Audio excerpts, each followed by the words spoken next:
just realized, you know what's so funny about my typewriter there is there's a couple of Mac keyboards sitting on top of it. I hadn't realized that. It was three somewhat broken Mac keyboards sitting on top of a 100-year-old typewriter. A blend of the old and new, perhaps. Here we go. They paired up without me even noticing it. It's funny.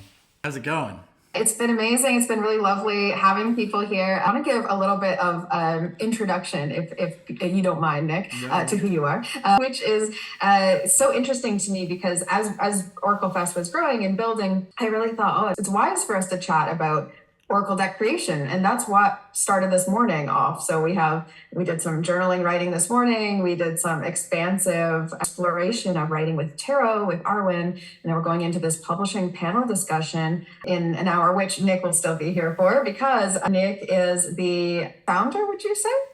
Founder of Deckible. Yeah. Of Deckible. But he has a really fascinating career history before that. So if you haven't seen the Oracle Mountain chat, that's also a good thing to go check into because I found it really inspiring to click on his history into games as well, into cards. So I'm eager for you to share a little bit about what you see for the future of the Oracle deck world because there's so many out there. So tell us a little bit about that and have at it.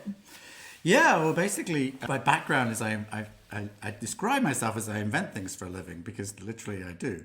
And along the way, I've invented software products and board games. I've always had a board game thing going on since I was a teenager. And I even tried to sell some various games to different board game companies. When I was 17, I had a meeting with Milton Bradley and I had a computer version of Connect 4, which was their game.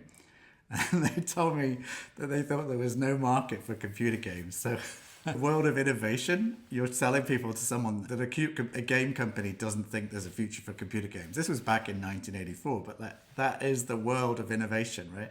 People don't see the next thing until it arrives. And then even when it's arrived, they're not even sure that it's a thing. And suddenly computer games are bigger than board games, right? So it's funny.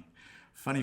So now I'm founder of Deckible. And Deckible is basically a digital online card deck platform, not just for Oracle decks, but for the whole card deck industry.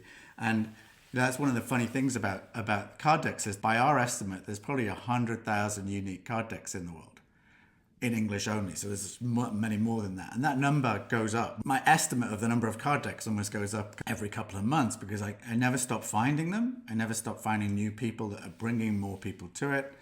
There's something like, I found 50 people selling courses on how to create digital card decks.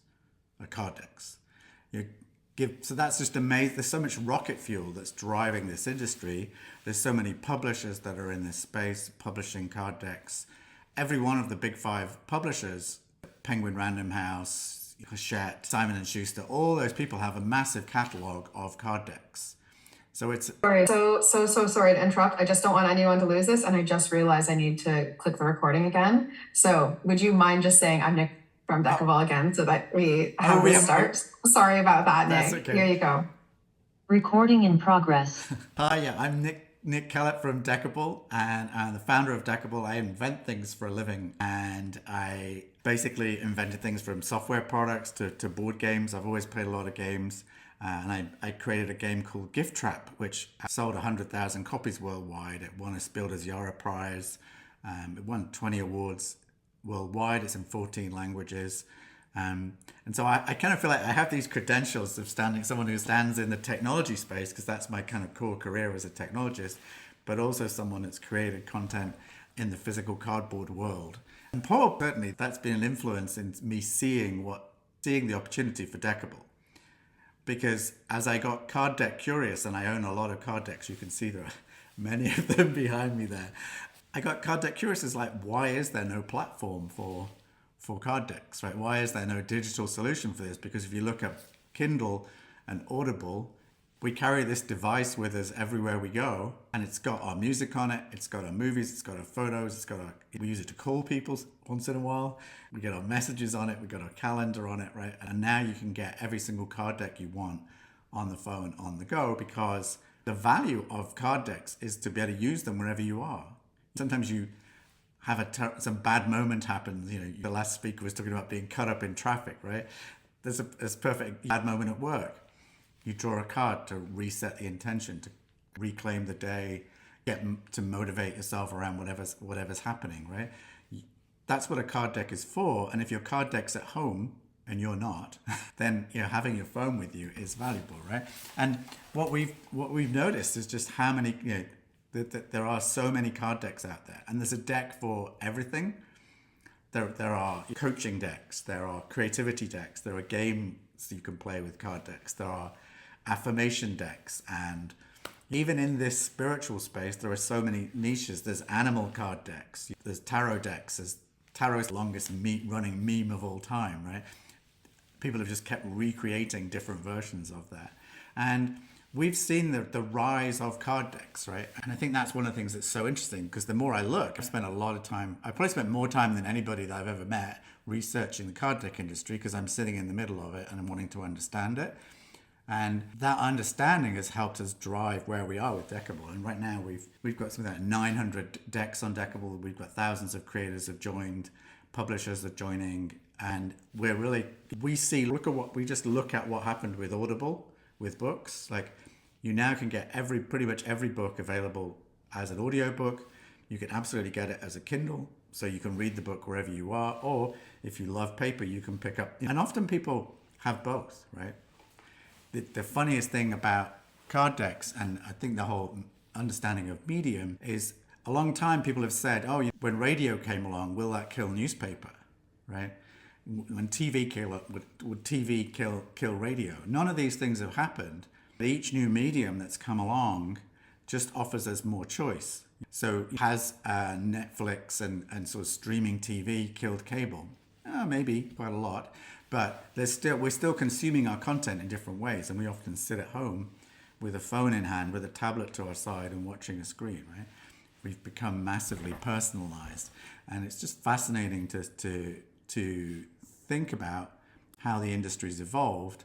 And card decks is in the middle of that, but it's actually also at the forefront, really, because what we keep seeing is more and more people with influence bringing card decks to market. So we saw this trend for 100 different reasons, but there are many, like this recently. Deepak Chopra has got a card deck included with his yoga institute, and a yoga poses deck. Oprah has a deck. I don't know if you've heard of Steven Bartlett, but he's another famous podcaster who's turned his podcast episode into a deck. Why are these people doing that? It's very simple. They've realized and seen the trend that cards are this super accessible format. They're shuffleable, they're randomizable, they're tactile, they're fun, right? The medium of why do people love to go to have a reading, right? It's a fun experience. It's a journey it's a storytelling experience where you're the center stage of that experience, right? So someone does a reading for you and you feel you're wrapped in this story and you try on. People could tell you 1,000 things in a reading, but the only things you're going to put on to wear are the things that speak to you, right? You're going to dive into that outfit, that imaginational story that's told around you, right? And card decks are a very good tool for personal growth, for self-reflection, for learning. We all learn through flashcards, right?